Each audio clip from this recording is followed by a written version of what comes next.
So everybody is prepared for the test? School के test के लिए प्रिपेयर्ड है क्या? Yes, sir. Yes, sir. किसी को कुछ डाउट्स पूछने अभी भी? बिफोर दिस एक छोटा सा प्रोग्राम था ट्विस्टेड प्राइम का. Okay, what is twisted prime number पता है किसी को? No, sir. When a number and its reverse both are prime, such numbers are called as twisted prime numbers. Number and its reverse 167, 761, so both are prime numbers. So ऐसे number को हम लोग क्या कहेंगे? ट्विस्टेड प्राइम नंबर्स कहेंगे. So इसके लिए programme बनाना था to check whether number is twisted prime number or not. कैसे करेंगे? नंबर ले लिया, उसकी एक कॉपी बना ली, पहले तो उसका रिवर्स नंबर फाइंड किया, फिर ओरिजिनल नंबर जो उसके फैक्टर्स काउंट किए, फिर रिवर्स वाले नंबर के फैक्टर्स काउंट किए. दोनों अलग अलग काउंटर वेरिएबल में काउंट कर रहे हैं.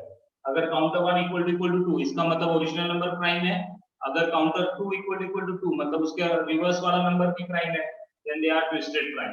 Is it clear program? Yes, sir. Yes, Sir, sir. can you explain it again, sir? What is twisted prime number किसको कहते हैं? Number and it's reverse both दोनों प्राइम होने चाहिए. सो पहले हम लोगों ने नंबर यूजर से लिया, उसके बाद में उसका रिवर्स नंबर फाइंड किया. सो रिवर्स नंबर फाइंड करने का लॉजिक याद है क्या? रिवर्स इक्वल टू 0, एक एक डिजिट को अलग करो और नंबर में ज्वाइन करते जाओ. So reminder is equal to n mod 10 reverse into 10 plus reminder. So एक एक डिजिट अलग कर रहे हैं और रिवर्स वाला नंबर कंस्ट्रक्ट करते जा रहे हैं. याद है ये logic?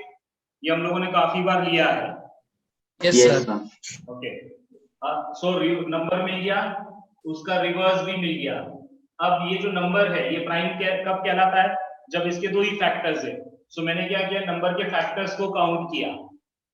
Okay, how do you count the factors? Counter 1 equal to 0, 1 से लेके n तक. यहाँ पे n1 यूज किया है क्योंकि n तो 0 हो चुका है और इसीलिए n1 यूज किया है.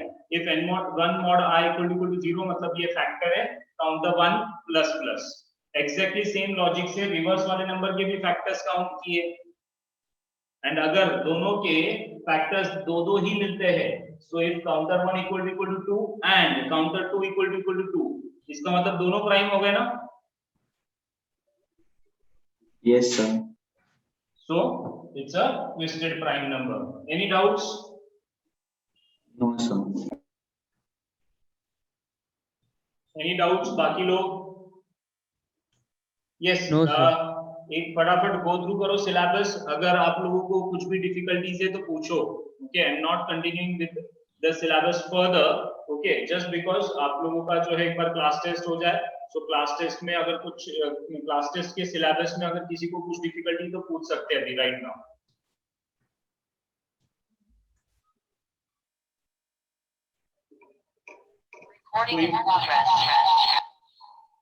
क्या हो गया?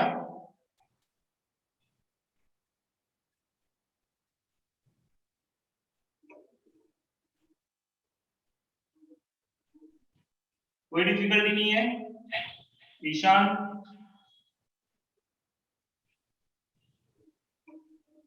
One minute, sir. Parth? Nidhi? Siya? Sharanya? Sir हाँ सर वो फिबोनाची सीरीज में डाउट था. क्या प्रॉब्लम? सर उसका मेन वाला नहीं आ रहा था. क्या नहीं आ रहा है? Fibonacci series. क्या होता है फिबोनाची सीरीज? सर इसका प्लस होके आगे नंबर आता है. So the series starts with 0 and 1 and every next number is the addition of the previous two number. बराबर ना? Yes sir. हाँ. So SOP enter the number of elements to be generated. कितने elements generate करने पहले तो ये user से पूछेंगे. सीरीज के कितने एलिमेंट्स? अब हम लोग क्या करते हैं? दो वेरिएबल लेते हैं. Integer a is equal to 0, b is equal to 1. Okay, दो वेरिएबल्स ले लिए, इसकी वैल्यू a और ये b बराबर है. इन दोनों को प्रिंट कर देते हैं. सो SOP a plus space plus b plus space इस तरह से प्रिंट कर दिया. बराबर है क्या यहाँ तक? Yes sir. सो सीरीज के दो एलिमेंट्स प्रिंट हो चुके हैं. सो अगर मुझे n एलिमेंट्स प्रिंट करने हैं लेकिन उसमें से दो एलिमेंट्स प्रिंट हो चुके हैं, तो अब मेरा जो लूप चलेगा वो कितनी बार चलेगा, i = 2 से लेके n तक चलेगा ना। Yes, ये sir. सुनो, 2 से स्टार्ट किया मैंने, क्यों 2 से स्टार्ट किया, 1 से या 0 से क्यों नहीं किया, बिकॉज दो एलिमेंट्स ऑलरेडी प्रिंट हो चुके हैं, बराबर है। Yes, sir. अब क्या, ये जो एलिमेंट है ये कैसे जनरेट हुआ, Addition. किसका एडिशन, A और B. a b का एडिशन, सो B का। c = a + b करूं चलेगा, एंड फिर Yes, sir. SOPC, sir. So can I say ये प्रिंट हो गया। Yes, sir. अब to generate the next element मुझे यही काम करना है, इन दोनों को ऐड करना है, लेकिन ये तो b है और ये तो c है, और हम लोगों ने लूप में a + b किया था, तो जो पुराना b है उसको नया a कर दो, और जो पुराना c है उसको नया b कर दो, सो दैट इन दोनों का addition will give you c। Sir हाँ सर वो i का वैल्यू 3 आना चाहिए ना सर। चेक करते हैं, एक minute. So a = b, b की वैल्यू किस में डाल दी हम लोगों ने, a में डाल A दी, में. और फिर b = c, c की वैल्यू किस में डाल दी, b में डाल दी, में. एंड फिर नेक्स्ट इटरेशन में फिर से a और b को ऐड करेंगे तब c मिल जाएगा। Yes, sir. हो गया प्रोग्राम, ये सुनो, Yes, sir. ओके। ये जो है 3 से स्टार्ट करेंगे, और अगर इक्वल टू दिया है तो 3 से स्टार्ट करेंगे, अगर इक्वल टू नहीं दिया है तो 2 से स्टार्ट करेंगे, okay. Is this clear Aditya? Yes, sir. ये लॉजिक समझा है? Yes, sir. नेक्स्ट, और कोई प्रोग्राम रिवाइज करना है? सर हाँ सर 10th में सर प्रोग्राम एफिशिएंसी मैटर करता है क्या? ना, फिलहाल तो नहीं करता है, प्रोग्राम एफिशिएंसी मैटर नहीं करता है आप लोगों के केस में, ओके सर। ओके। इंजीनियरिंग में जब जाओगे तब डेफिनेटली प्रोग्राम एफिशिएंसी मैटर करेगा, और प्रोग्राम एफिशिएंसी इंप्रूव करने के लिए there are some special subjects also, okay. ये चीज प्रोग्रामिंग में एफिशिएंसी इंप्रूव करने के लिए, जैसे इंजीनियरिंग में 3rd ईयर में एक सब्जेक्ट दिया गया है design and analysis of algorithms, तो उसमें आप लोगों को प्रोग्रामिंग स्ट्रेटजीज भी सिखाया जाता है, and how to compare algorithms, दो एल्गोरिथम को कंपेयर कैसे करना है ये भी सिखाया जाता है, on the basis of time and space, and how do you calculate time exactly, तो वो सब सिखाया जाता है उसके अंदर। एंड प्रोग्राम करने के लिए सोचना कैसे है, सोचने के वेज भी सिखाए जाते हैं उसके उस सब्जेक्ट के अंदर, okay. So that is a wonderful subject, design and analysis of algorithms. तो उस वक्त डेफिनेटली ये चीज मैटर करती है, और जब आप कंपनी में जाते हो तो डेफिनेटली बहुत मैटर करते हैं। अगर आपका प्रोग्रामिंग एफिशिएंसी कम है तो you are not at all preferred in the company. Okay sir. या नेक्स्ट, पूछो फटाफट, कोई जो भी डाउट्स है, कोई प्रोग्राम पूछना है, अगर कोई प्रोग्राम रिवाइज करना है, ये क्लासेस वाले प्रोग्राम्स आ जाएंगे ना? Yes sir. Yes, sir. Scope सिखाया था ना मैंने उस दिन, local and global scopes, yes sir. Yes, sir. वो उस दिन का प्रॉब्लम समझा ईशान, आपने जो पूछा था? यस सर, समझा सर। एक्सेसर म्यूटेटर फंक्शंस बताए थे क्या? नहीं sir. So let's understand this accessor and mutator functions today. Okay, what is this? So this is again a way of categorization depending on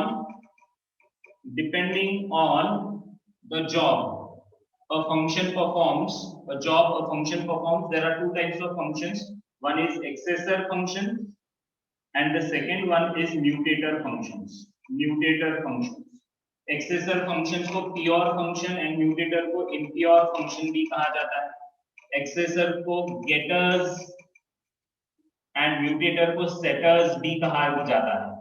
सो ऐसे एक्सेसर एंड म्यूटेटर फंक्शंस, ऐसे दो type के functions. अब ये क्या है, ये फंक्शंस क्या होते हैं? देखो, ये सपोज मेरा क्लास है, इस क्लास में कुछ प्राइवेट चीजें है। प्राइवेट चीजें क्या होती है पता है? प्राइवेट चीजें क्या होती है? So the things which are accessible only by the respective class. हाँ, the members of the class which are private can be accessed only by the other members of the same class. Class के बाहर अगर कुछ है तो they can not access private members. Okay, they can not access private members. Okay, next there are some public चीजें. Public चीजें क्या होती है? which can be accessed through all. by all. Okay, by the other members of the same class and even बाहर के लोग भी उसको एक्सेस कर सकते हैं. लेकिन ये बाहर के लोग जब उसको एक्सेस करते हैं तो डायरेक्ट एक्सेस नहीं कर सकते, ऑब्जेक्ट्स के थ्रू एक्सेस कर सकते हैं. किसके थ्रू एक्सेस कर सकते हैं? ऑब्जेक्ट्स के थ्रू इन पब्लिक चीजों को एक्सेस कर सकते हैं. एंड पब्लिक चीजें जो है वो प्राइवेट चीजों को एक्सेस कर सकते हैं. रिमेंबर दिस थिंग, पब्लिक चीजें जो है वो प्राइवेट चीजों को एक्सेस कर सकते हैं क्योंकि ये उसी क्लास के मेंबर्स हैं. सो इनडायरेक्टली ऑब्जेक्ट्स के थ्रू मैं प्राइवेट चीजों को एक्सेस कर सकता हूं, लेकिन डायरेक्टली नहीं, इनडायरेक्टली पब्लिक के वाया पब्लिक. जैसे फॉर एग्जांपल एक बिल्डिंग है और मुझे उस बिल्डिंग में कोई जो है एक बुक पहुंचानी है या एक फाइल पहुंचानी है, लेकिन वॉचमैन मुझे अंदर जाने नहीं दे रहा है. ओके, वॉचमैन जो है वो मुझे अंदर जाने नहीं दे रहा है. तो what I will do is, मुझे वो फाइल अंदर पहुंचानी है तो वॉचमैन को मैं वो फाइल देता हूं और कहता हूं आप पहुंचा दो, मैं बाहर ही रुकता हूं. सो इफेक्टिवली वो फाइल मैंने अंदर पहुंचाई, लेकिन डायरेक्ट पहुंचाई क्या? नहीं, वॉचमैन के थ्रू पहुंचाई. सो इसको कहते हैं रिस्ट्रिक्टेड एक्सेस या channelized access. So this is your channelized access. समझा क्या? प्राइवेट चीजों को एक्सेस करने के लिए क्लास के बाहर से, क्लास के बाहर से प्राइवेट चीजों को एक्सेस करने के लिए. So that is channelized access. और ये चैनलाइज्ड एक्सेस में दो बातें आती है. एक, जैसे मैंने वॉचमैन को एक फाइल दी और कहा अंदर पहुंचा दो, तो वो फाइल अंदर लेके जाके दे दी. ओके, और दूसरी मैं वॉचमैन को कहता हूं कि ऐसा ऐसा कोई पर्सन जो है आपके उस बिल्डिंग में है, उससे एक फाइल लेके आ जाओ. ओके, तो वो वॉचमैन वहां पे जाएगा, उस पर्सन को कहेगा कि विदेश सर है तो उनको एक फाइल चाहिए, तो वो पर्सन जो है वो देगा फाइल और वॉचमैन लाके मुझे दे देगा. सो दो बातें हैं, एक तो फाइल अंदर गई और दूसरा है फाइल बाहर आई. दोनों भी पॉसिबल है, प्रोवाइडेड वो पर्सन जो अंदर बैठा है वो अगर कहता है हाँ मुझे ये फाइल दे दो, अगर वो कहता है नहीं मुझे कोई फाइल नहीं देनी है, तो वो पॉसिबल नहीं है. सो अगर कोई क्लास ये चीज परमिट करना चाहता है, ओके, अंदर जाना और वहां से वैल्यू लाना, so this can be done through special types of function which we call accesses and mutator functions. Is that clear? अब यहाँ पे फाइल की बात तो नहीं है, तो यहाँ पे किसी वेरिएबल की बात वैल्यू सेट करने की और वेरिएबल की वैल्यू गेट करने की बात है. सपोज ये जो क्लास है, सो दिस इज योर क्लास. इस क्लास में x नाम का एक प्राइवेट वेरिएबल है, x नाम का एक प्राइवेट वेरिएबल है. अब किसी ऑब्जेक्ट के थ्रू में x में 10 डालना चाहता हूं. x की वैल्यू क्या करना है? मुझे 10 करना है, मतलब x की वैल्यू सेट करना है, x की वैल्यू 10 सेट करना है. तो उसके लिए कौन से फंक्शन यूज किए जाएंगे? म्यूटेटर्स. वैल्यू सेट करने के लिए कौन से फंक्शंस? म्यूटेटर्स, सेटर्स वाले फंक्शन. एंड सपोज ये ऑब्जेक्ट कहता है मुझे x की वैल्यू चाहिए है, तो जो है ऐसे फंक्शन जो x की वैल्यू निकाल के देते हैं, क्लास के बाहर निकाल के देते हैं. रिमेंबर, x की वैल्यू बाहर निकाल के देने की का मतलब ऐसा नहीं कि x को दे दिया. ओके, वो उसका जेरॉक्स कॉपी बना के बाहर देता है. सो बाहर का ये ऑब्जेक्ट जो है अगर उस वैल्यू को मॉडिफाई भी करता है तो हमारी x की वैल्यू मॉडिफाई नहीं होती है. x हमारा अभी भी सेफ एंड सिक्योर है, प्राइवेट है. Is that clear? सो अगर मुझे यहाँ से वैल्यू भेजना है तो म्यूटेटर फंक्शन, यहाँ से वैल्यू गेट करना है तो एक्सेसर फंक्शन. सो यहाँ से अगर वैल्यू जो है भेजना है, x में सेट करना है तो म्यूटेटर फंक्शन, एंड यहाँ से वैल्यू बाहर लाना है तो उसके लिए कौन से फंक्शन यूज करेंगे? एक्सेसर फंक्शन. समझा क्या एक्सेसर एंड म्यूटेटर फंक्शंस क्या होते हैं? Sir yes sir. Yes. Okay, अब डेफिनेशन वाइज समझते हैं. What is एक्सेसर function? A function, okay, of a class Excuse me, which sir. returns the copy of a private data member. Function of a class which returns the copy of the private data member. So private data member की copy return करता है. ऐसे functions को accessor functions कहते हैं. समझा क्या accessor function? Functions which returns the copy of a private data member. Is it clear? Yes sir. Sir हाँ, सर इनको प्योर और इम्प्योर क्यों कहा जाता है? नाम दिया गया है, बाकी कुछ नहीं. ओके, नाम दिया है. तो आप जैसे इनको गेटर्स और सेटर्स कहना चाहिए, तो एक्सेसर म्यूटेटर भी किसी पर्सन ने जब ये फंक्शनैलिटी डिफाइन की गई तो उसने जो नाम उसको लगा एक्सेसर एंड म्यूटेटर, तो वो नाम दिए. ओके, ये प्योर इम्प्योर तो सिर्फ 9th और 10th आपके बुक्स के अंदर दिए. इंजीनियरिंग में we don't call them pure and impure, मतलब ये तो सिर्फ आपकी बुक के हिसाब से है। इंजीनियरिंग में we call them as accessor and mutator only. Setters और गेटर्स भी ऐसे ही नाम दिए गए। Okay sir. So Sir, क्या होता है? which returns the copy of a Private data member. Private data member. Function which returns the copy of a private data member are called as accessor functions.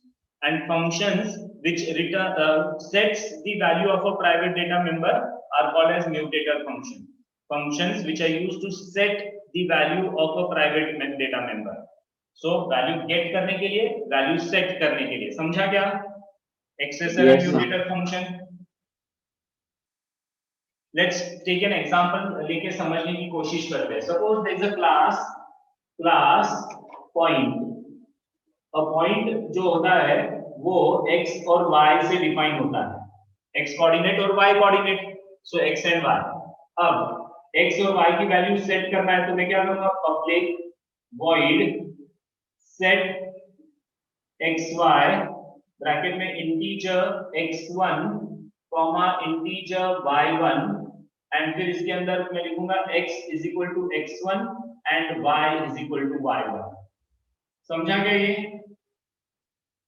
अब सोचो कि class के बाहर ये जो क्लास है यहाँ पे कहीं पे खत्म हो गया और किसी दूसरे प्रोग्राम में मैंने पॉइंट क्लास का एक ऑब्जेक्ट बनाया, point p1 is equal to new point, and अब इस पॉइंट का x एंड y कोऑर्डिनेट 10 और 20 पे सेट करना है तो मैं करूंगा p1 dot set xy bracket में 10, 20। समझ में आ रहा है क्या? सो अब ये 10 x1 में चला गया, 20 y1 में चला गया और x1 y1 x और y में चले गए। सो कैन आई से p1 का x और y कोऑर्डिनेट क्या सेट हो गया, 10 एंड 20 सेट हो गया क्या? Yes sir. यस और नो? रिमेंबर यहाँ पे मैंने ऐसे नहीं लिखा p1 dot x is equal to 10 and p1 dot y is equal to 20। आप कहोगे सर p1 का x और y कोऑर्डिनेट सेट करना है तो ऐसे भी तो चलना चाहिए, लेकिन x and y private define किए गए हैं। मैंने यहाँ पे ये क्या है, प्राइवेट है, x एंड y क्या है, प्राइवेट इंटीजर x, y। तो प्राइवेट चीजें किसी क्लास के बाहर एक्सेसिबल होते हैं क्या? मैंने कहा था ये क्लास यहीं पे खत्म हो गया, ये किसी दूसरे क्लास में लिखा है, तो जो है प्राइवेट चीजें क्लास के बाहर एक्सेसिबल नहीं होते हैं और इसीलिए ये दोनों स्टेटमेंट नहीं चलेंगे, एरर आएगा, एक्सेस परमिशंस डिनाइड। समझा क्या? यस yes sir सो इसके लिए हम लोगों को रिस्ट्रिक्टेड एक्सेस है, लिमिटेड एक्सेस है, चैनलाइज्ड एक्सेस है। लिमिटेड एक्सेस क्यों कहा गया है? तो आप सिर्फ वैल्यू सेट कर सकते हो, मॉडिफाई नहीं कर सकते हो, सिर्फ वैल्यू सेट करने की परमिशन दी है बिकॉज ये फंक्शन मिला है। Is that clear? Any doubts? समझा? ये कौन से टाइप का फंक्शन हो गया, एक्सेसर की म्यूटेटर? म्यूटेटर। म्यूटेटर फंक्शन हो गया। ओके, म्यूटेटर फंक्शन जरूरी नहीं है कि जितने वेरिएबल्स है सबके लिए एक कॉमन हो, अलग अलग भी हो सकता है। So I can have mutator function something like this also, public void set x bracket में इंटीजर x1 एंड फंक्शन की बॉडी में क्या आएगा, x is equal to x1। समझा क्या?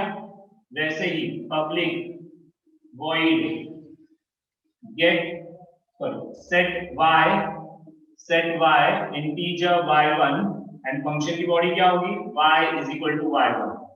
सो ऐसे भी हो सकते हैं, सिंगल वेरिएबल सेट करने के लिए भी हो सकते हैं, ओके, एंड मल्टीपल वेरिएबल्स के लिए भी हो सकते हैं। So these are your mutator functions. Any doubt? समझ में आ रहा है mutator functions? Yes yes sir तो यस सर। ये जो म्यूटेटर फंक्शंस थे इनकी प्रॉपर्टीज क्या क्या आएंगी, लेट्स अंडरस्टैंड इनकी प्रॉपर्टीज क्या क्या आएंगी म्यूटेटर फंक्शंस की। सो पहली प्रॉपर्टी क्या है, किससे यूज होते हैं, used to set values of private data members. बराबर है ना पहली प्रॉपर्टी? Yes sir. यस और no everybody? Yes, sir. yes sir yes sir. Second, क्या ऐसे ऑलवेज पब्लिक होते हैं? अगर पब्लिक नहीं रहेंगे तो क्या काम के, क्योंकि इनको क्लास के बाहर से Yes, sir. एक्सेस करना है तो they have to be public. Okay, always public, mutator functions always public. Okay, तीसरी प्रॉपर्टी, और कोई प्रॉपर्टी? ओके, इनका नाम जो है, name always starts with the word set, ऐसे नाम मिलेगा। चेक करो, set xy, set x, set y, set width, set height, set background color, set foreground color, set dimension, set position, set label, set length, set breadth, इस तरह से मिलेंगे इनके नाम. So all these are accessor functions. समझा क्या? Yes, Yes, sir. sir. Yes, तो sir. ये accessor function वैल्यू सेट करने के लिए इनका नाम set, फिर जिनकी वैल्यू सेट करनी है वो, ओके, एंड फिर उसके आगे वो. समझ में आ रहा है ना? Yes, sir. Yes, sir. इन फंक्शंस का काम क्या होता है? इन फंक्शंस का रोल क्या होता है? क्या काम होता है? लिखा है ना? Set To a set the value. value of a private data member. हाँ, वैल्यू सेट करने के लिए यूज होते हैं. सो वैल्यू सेट करने के लिए रिटर्न कुछ करने की जरूरत होती है क्या? वैल्यू तो स्टोर करने के बाद में खत्म काम. सो रिटर्न कुछ नहीं कर रही है फंक्शन, और इसीलिए रिटर्न टाइप हरदम वॉइड रहेगा. सो रिटर्न टाइप क्या रहेगा हरदम? Void. So Void. such functions don't return any value, hence return type is always void. Check कर लो आप यहाँ पे एग्जांपल. तीन मैंने फंक्शंस लिखे हैं, म्यूटेटर फंक्शन, तीनों का रिटर्न टाइप वॉइड है क्या? Yes, sir. Yes, sir. So return type always void. Return type always void. Okay. Next, ऐसे functions में हरदम पैरामीटर्स रहेंगे. हरदम पैरामीटर्स, yes, पैरामीटर्स रहेंगे. क्यों? क्योंकि जिस वेरिएबल की वैल्यू सेट करनी है उसकी वैल्यू पास करना पड़ेगा ना. सो यहाँ पे चेक करो, पैरामीटर है, कभी एक है कभी दो है, बट पैरामीटर रहेंगे ही रहेंगे. Is this clear? So these are the some of the properties of mutator functions. Any doubts now यहाँ तक? No, sir. No, sir. पक्का? Yes, Fine. sir. अब ये तो हो गया आपका mutator function. Suppose for example मुझे जो है किसी फंक्शन से वैल्यू चाहिए, x और y की वैल्यू गेट करना है. यहाँ पे a नाम का एक वेरिएबल है जिसके अंदर मुझे ये जो p1 पॉइंट है इसका x का वैल्यू गेट करना है. p1 का x जो है उसकी वैल्यू a नाम के वेरिएबल में उसकी कॉपी लानी है. So what I do is, can I write down p1.x integer a is equal to p1.x. लिख सकता हूं मैं? मंथन, Yes, sir. गौरी, लिख सकता हूं क्या ये integer a is equal to p1.x? No, sir. नहीं लिख सकते हम Sir, लोग. access denied आएगा. क्यों नहीं लिख सकते? बिकॉज x को मैं यहाँ पे Access- डायरेक्ट एक्सेस नहीं है, because x is private. So यहाँ पे डायरेक्ट एक्सेस नहीं है x को. तो in that case I have to write, मैं कुछ ऐसे लिखता हूँ p1 डॉट गेट x नाम का एक फंक्शन लिखूंगा. ओके, एंड ये फंक्शन कुछ ऐसे public integer get x, and इस फंक्शन की बॉडी में एक ही लाइन रहेगी, रिटर्न x. That's it. समझा गया ये भी? ये Yes, sir. समझ Yes, में आ sir. रहा है कि ये क्या कर रहा है? ये फंक्शन क्या कर रहा है? गेट एक्स नाम का फंक्शन क्या कर रहा है? Sir, वो private data member की value. So can I say it is a function which is used to return the copy of a private data member. x जो है ये प्राइवेट डेटा Yes, मेंबर है, sir. उसकी copy return कर रहा है. x return नहीं हो रहा है, याद रखना. So any changes made in a are not going to get reflected in x. Okay, x की वैल्यू a में आ जाएगी, उसके बाद में a में चेंजेस करोगे वो a में ही रहेंगे, x में नहीं आने वाले. So returns the copy of the private data member. So ऐसे functions को क्या कहा जाता है? Accessor functions. Yes, sir. Accessor functions कहा जाएगा. So this is an example of accessor function which returns the copy of a private data member. Excuse Any me, sir. doubts? हाँ? Sir, sir जब पहले हमने वैल्यू सेट की थी तो हमने तो वैल्यू डिफाइन की थी ना, फिर से वो वैल्यू लेने का मकसद क्या है सर? Not necessary कि वैल्यू सेट करने के तुरंत बाद आप गेट करना है. ये तो मैंने यहाँ पे लिखा है. क्या ना ऐसे यहाँ पे बीच में बहुत सारा कोड आ सकता है, Yes, sir, आ सकता है. और Yes, उस कोड के अंदर मैंने x और y को मॉडिफाई किया हो सकता है. फंक्शन के Yes, थ्रू sir. ही करूंगा मैं, लेकिन किया जा सकता है ना x एंड y मॉडिफाई. अब बहुत सारा कोड, 100 लाइंस का कोड लिखने के बाद में x और y की जो नई वैल्यू बनी है वो वैल्यू मुझे यहाँ पे गेट करना है, उसकी कॉपी चाहिए मुझे. Getting it? Yes, sir, yes. सो जो है ये तो यहाँ पे जो है मैंने लिखा इमीडिएटली, बट जरूरी नहीं कि ये इमीडिएट आने वाले. अगर इमीडिएट आने वाले आप कहोगे सर 10 ही डाल दो ना, integer a is equal to 10, क्योंकि आपने अभी तो 10 डाला x में, तो बीच में कोड आ सकता है. Okay, Yes, sir. हाँ. सो एक्सेसर फंक्शन जो है this is an example of एक्सेसर function. Let's write down the properties. जैसे म्यूटेटर फंक्शंस की प्रॉपर्टी लिखी वैसे एक्सेसर फंक्शन की प्रॉपर्टी किस लिए यूज होता है? Used to get the copy. get value. To get the value. Get value कहो या get a copy कहो. Copy of private data member. Get a copy of private data member. समझ में आ रहा है? Yes sir. हाँ बोलो, और क्या प्रॉपर्टीज कंपेयर करके बोल सकते हो आप? Always public. पब्लिक, मैंने कहा ना पब्लिक रहेंगे ये एक्सेसर म्यूटेटर फंक्शन. ओके, वरना तो वो प्राइवेट को हैंडल ही नहीं कर पाएंगे. So public, always public. उनको हम लोग क्लास के बाहर से कॉल करने वाले हैं तो they have to be public. Next property, name जो होता है ऑलवेज क्या? गेट. गेट से स्टार्ट होता है. Is that clear? नेम जो होता है वो ऑलवेज गेट जो वर्ड है उससे स्टार्ट होता है. Is that okay? Yes sir. Next property, they will always have return type. okay, return type रहेगा void को छोड़ के. void नहीं रहेगा बिकॉज इनका रोल क्या है? वैल्यू रिटर्न करना. तो जो वैल्यू रिटर्न कर रहे हैं उसके डेटा टाइप को रिटर्न टाइप कहते हैं. और वैल्यू कुछ नहीं रिटर्न करने वाले रहेंगे ही नहीं. तो ये तो वैल्यू रिटर्न करने वाले, इनका एम ही यही है.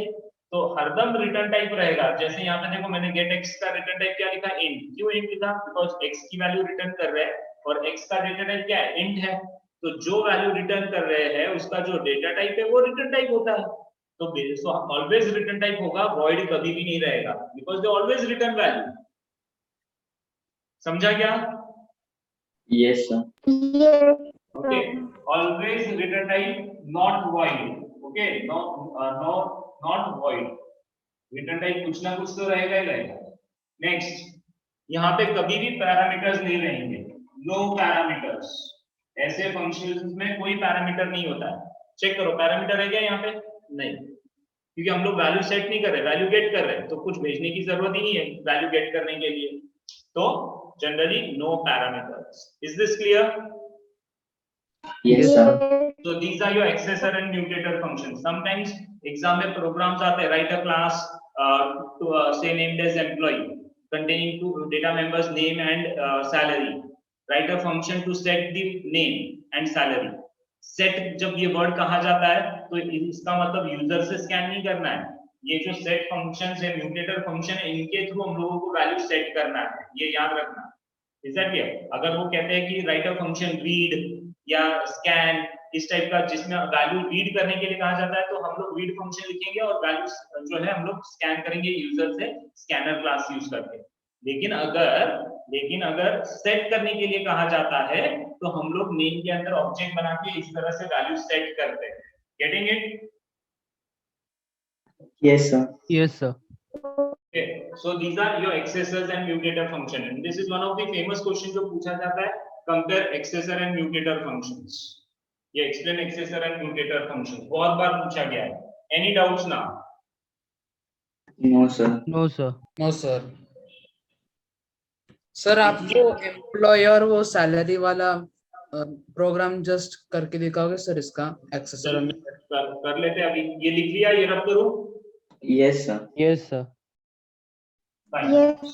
सो एक एम्प्लॉय वाला जो प्रोग्राम था जो शायद आपके टेक्स्ट बुक में भी एक प्रोग्राम है इसी टाइप का. Let's understand it. क्या है प्रॉब्लम, डेफिनेशन क्या था, एंड उसमें हम लोग सभी कुछ डालेंगे. एक्सेसर फंक्शन भी डालेंगे, म्यूटेटर फंक्शंस भी डालेंगे, इवन रीड फंक्शन डालेंगे सो दैट आप लोगों को समझ में आए कि रीड और एक्सेसर म्यूटेटर फंक्शंस में क्या डिफरेंस होता है. Okay, so excuse me sir. हाँ सर ये म्यूटेटर फंक्शन में हम कोई वैल्यू रीड करके सेट कर सकते हैं?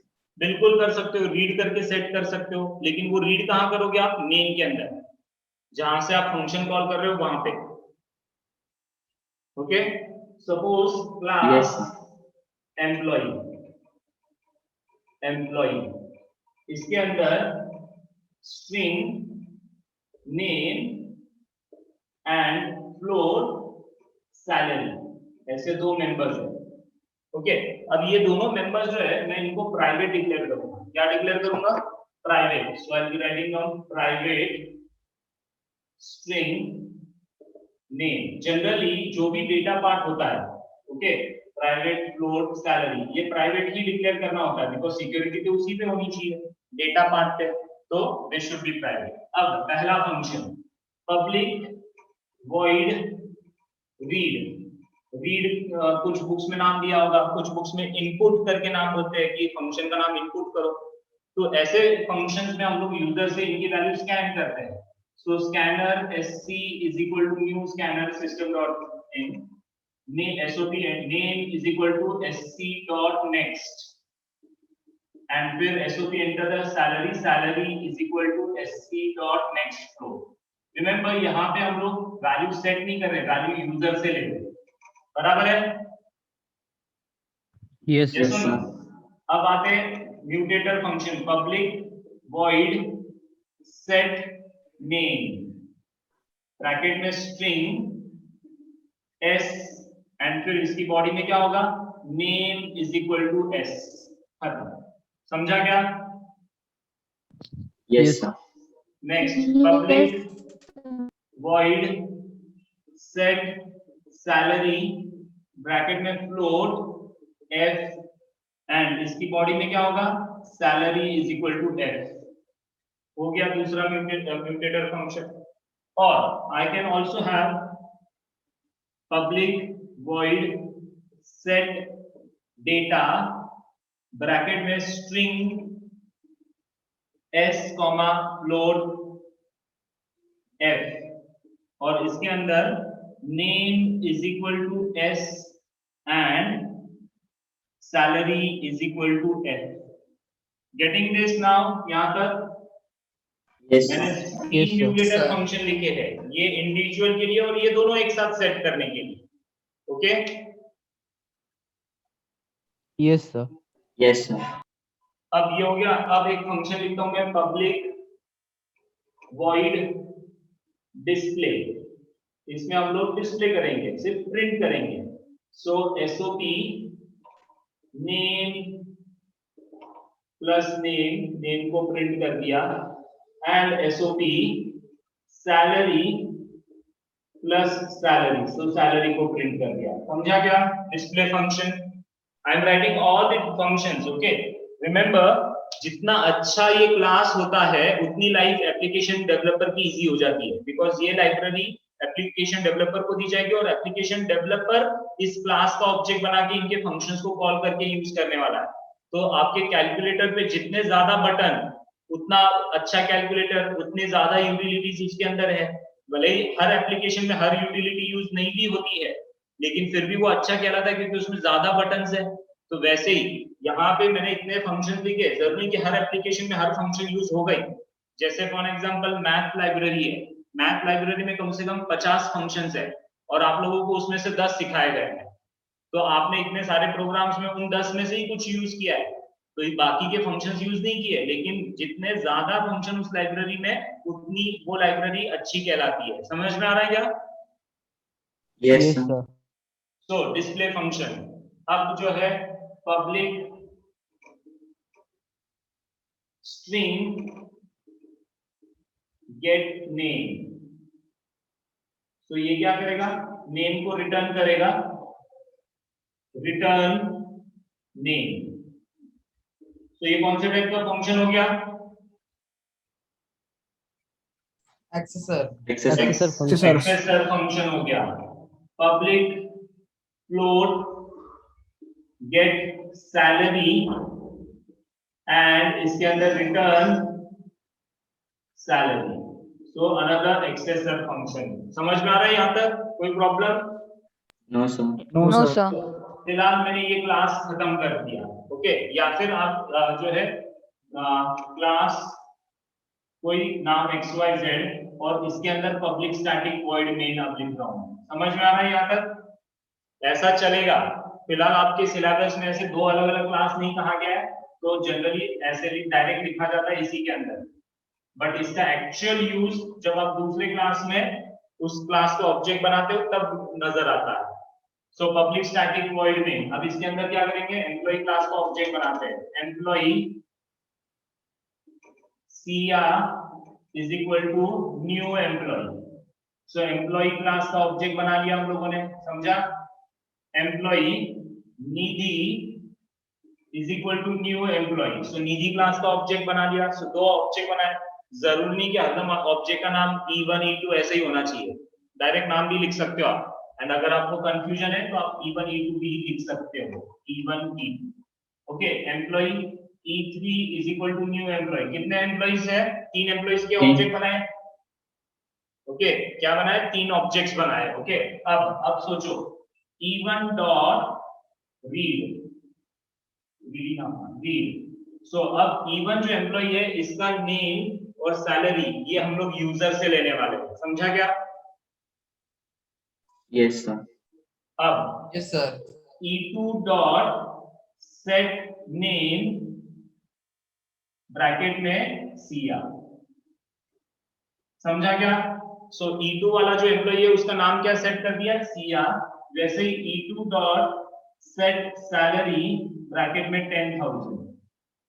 सो समझा ये दोनों चीज? अभी ये दोनों फंक्शन कॉल करके मैंने सेट किया, ये यूजर से नहीं किया, ये सेट करके किया।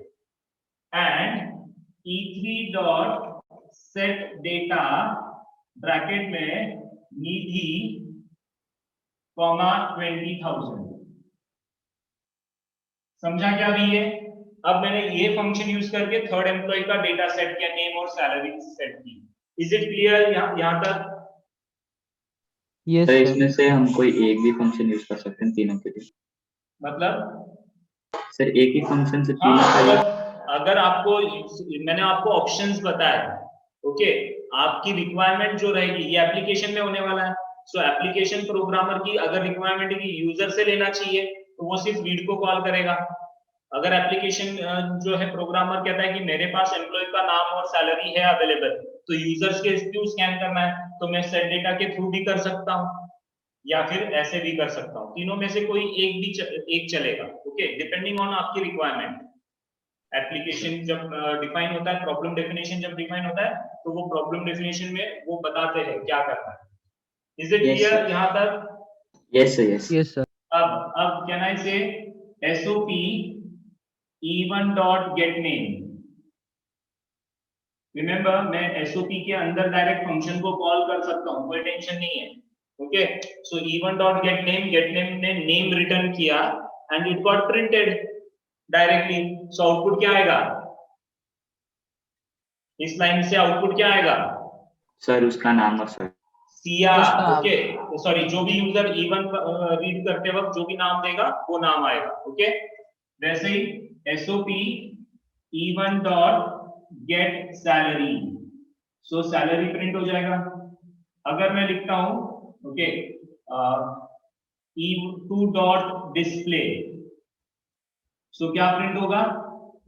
CR एंड 10,000 प्रिंट हो जाएगा क्योंकि E2 वाला जो एम्प्लॉय है इसका नाम और सैलरी कितना है? CR और 10,000। So it will print name is equal to CR, salary is equal to 10,000।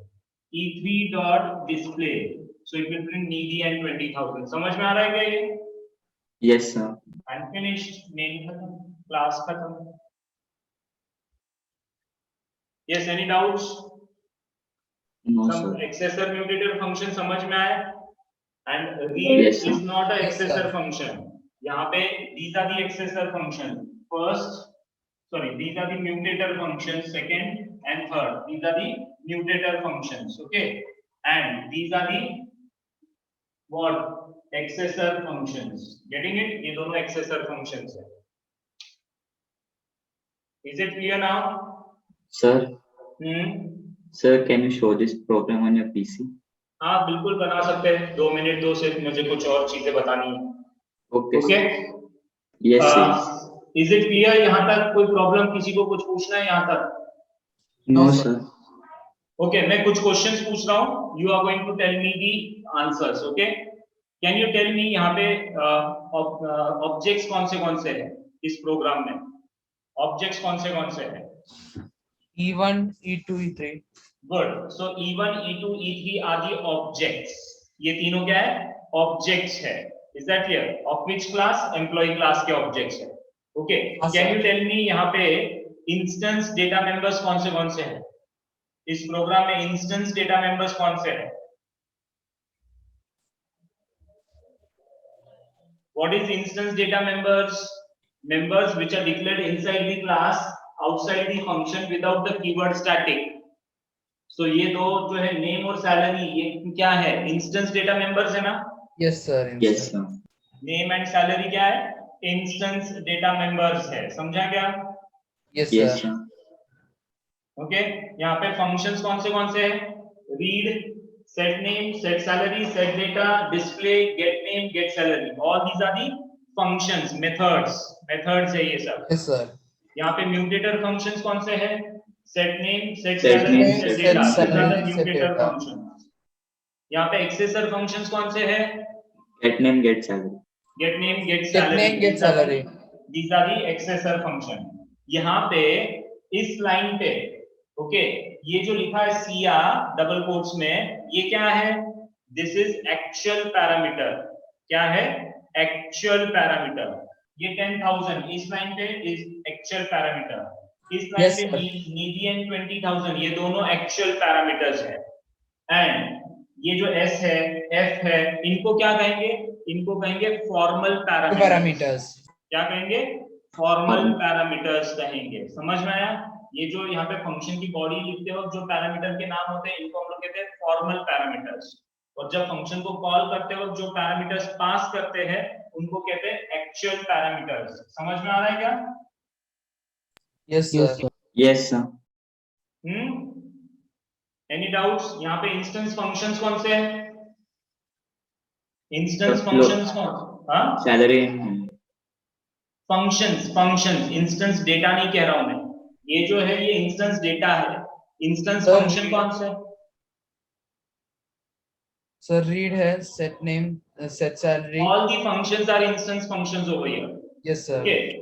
Read, set name, set salary, set data, display, get name, get salary. All these are instance functions. क्या होते हैं instance functions? Functions जो कि static keyword के साथ नहीं होते हैं. Yeah. तो यहाँ पे कहीं पे भी स्टैटिक कीवर्ड नहीं है. हाँ, यहाँ पे एक स्टैटिक फंक्शन है, वो है मेन. मेन के वक्त स्टैटिक कीवर्ड sir. है, so it is a static function. समझा क्या? Yes sir. Yes. Any doubts यहाँ पे? No sir. I hope so everything is clear. मतलब कौन सी चीज को क्या कहते हैं ये समझ में आ रहा है सब लोगों को? निधि, देवश्री, धनश्री, समझ में आ रहा है क्या? कौन सी चीज को क्या कहते हैं? रेणुका,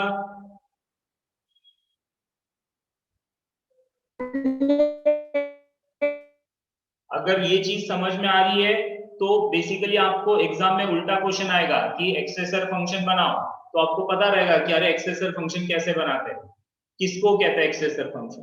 दे are not going to give you a code and will ask you कि इसमें एक्सेसर फंक्शन कौन से, जैसे मैंने अभी पूछा. लेकिन इसका उल्टा आएगा कि एक्सेसर फंक्शन बनाओ, तो आपको पता होना चाहिए कि एक्सेसर फंक्शन कैसे बनाते हैं, म्यूटेटर फंक्शन कैसे बनाते हैं, ये पता होना चाहिए. Is it clear? Yes sir. बना के देखते हैं प्रोग्राम. सर अगर हमने set function नहीं बनाया सर और डायरेक्ट मतलब get function बनाया तो हो सकता है सर? चल सकता है, बिल्कुल बिल्कुल चल सकता है.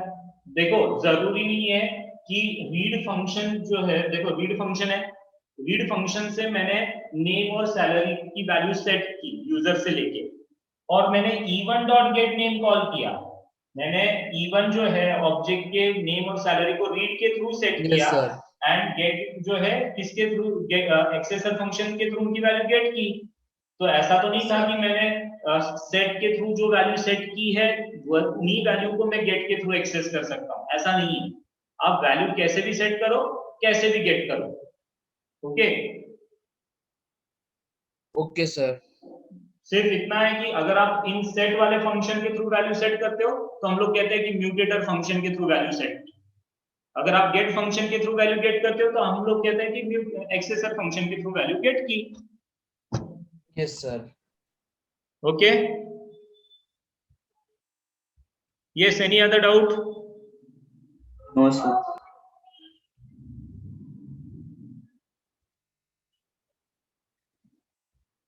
सो कोड विंडो शेयर हो रहा है. Yes sir. सो एम्प्लॉय वाला क्लास, okay, ये ऑलरेडी प्रेजेंट है. सो EMPL, I will give a new name, मैं सिर्फ नाम EMPL दे रहा हूं बिकॉज एम्प्लॉय नाम का ऑलरेडी एक क्लास यहाँ पे प्रेजेंट है।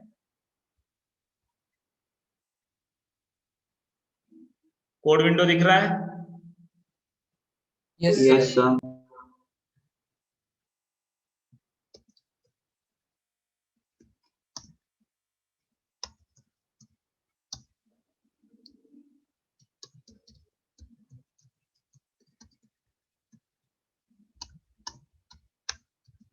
import java.util.star, ठीक है? Yes or no? Yes, sir. Private string name, private float salary, okay? अब क्या पहला फंक्शन पब्लिक void read वाला फंक्शन, सो हम लोग यूजर से स्कैन करेंगे, scanner sc is equal to new scanner system dot in, ठीक है?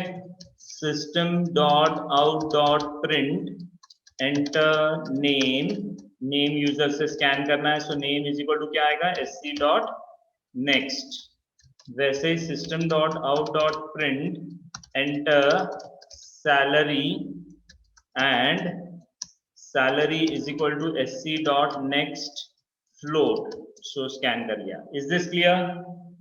Yes, sir. Yes, sir. Yes, sir. अब कौन सा function public void set name, ठीक है? और इसके अंदर क्या आएगा, ये कौन सा टाइप का फंक्शन हुआ, म्यूटेटर, सो स्ट्रिंग से s और इसकी बॉडी में name is equal to s, समझा क्या? Yes, sir. Yes, sir. Yes, sir. I can even write down it in this way single line में, so that easy हो जाए, okay? Next function public void set salary bracket में float f और इसकी body में क्या आएगा, salary is equal to f, समझा? Yes, sir. Yes, sir. Public void set data string s comma float f और इसकी बॉडी में name is equal to s and salary is equal to f, ठीक? Yes, sir. Public void display function, इसके अंदर क्या आ जाएगा, system dot out dot println, name को प्रिंट करना है, so plus name and system dot out salary plus salary को प्रिंट कर दिया, ठीक? यस और नो?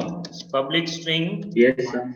गेट नेम, नेम को गेट करना है, सो इस फंक्शन की बॉडी कैसे आएगी, रिटर्न नेम, समझा?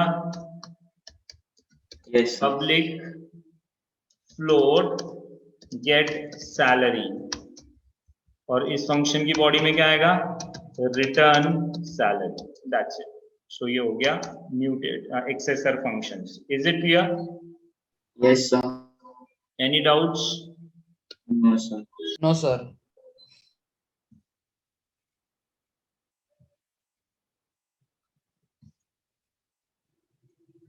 अब क्या लिखना है, मेन लिखना है, पब्लिक स्टैटिक वॉइड मेन, इसके अंदर ऑब्जेक्ट बनाते हैं, so employee E1 is equal to new employee. Remember मेरे क्लास का नाम EMPL दिया है, so I should use the word only EMPL, class का नाम EMPL दिया है ना मैंने? Yes, sir. Yes, sir. अब क्या, E1 डॉट रीड, सो ये रीड करेगा, से एक और एम्प्लॉय क्लास का object E2 is equal to new EMPL, दूसरा ऑब्जेक्ट बनाया। Yes, sir. अब इसका वैल्यू सेट करना है E1 dot set name bracket में Ishaan, okay, and E2 dot set salary bracket में 10,000 F लिखता हूं मैं, ओके? इतना रन करके देखते हैं पहले, E1 dot display and E2 dot display, फिर एक एक चीजें और ऐड करते जाएंगे, ठीक है? Is it clear? Yes, sir. Yes, sir.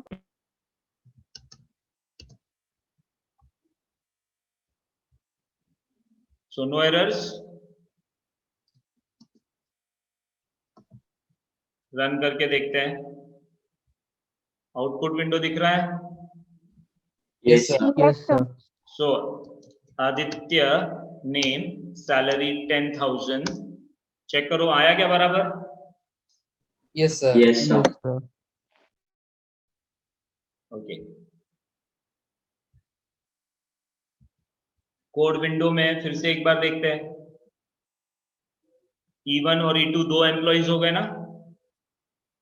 Yes, sir. Yes, sir. एक और ऑब्जेक्ट बनाता हूं. Okay. EMPL E3 is equal to new EMPL. Okay.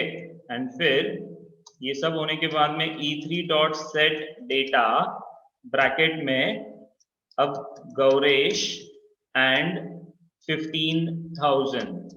Okay. समझा क्या? ये दोनों एक साथ सेट कर रहा हूं ना. Yes, sir. System dot out dot println name plus E3 dot get name. समझा क्या ये स्टेटमेंट? समझा? Yes, sir. Yes, sir. Salary plus E3 dot get salary. So ये हो गया आपका. एक्सेसर म्यूटेटर फंक्शन के थ्रू कर रहे हैं अब हम लोग.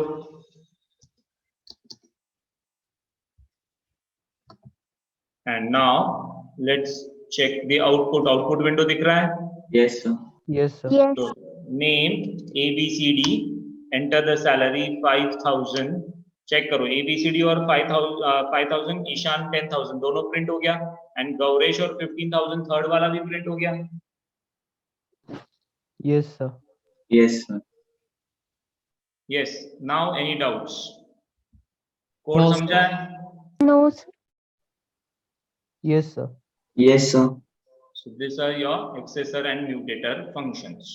कोई doubts? किसी को कुछ पूछना है? No, sir. Is it clear? Yes, sir. Yes, sir. So ये था आपका एक और additional article एक्सेसर and mutator function. मुझे ऐसे लगता है कि ये भी शायद फर्स्ट या सेकंड टॉपिक में दिया गया है एक्सेसर एंड म्यूटेटर फंक्शंस. तो अकॉर्डिंगली और कुछ पूछना है पहले दो टॉपिक्स में से? No, sir. Then we'll stop for today. Yes, sir. Thank you.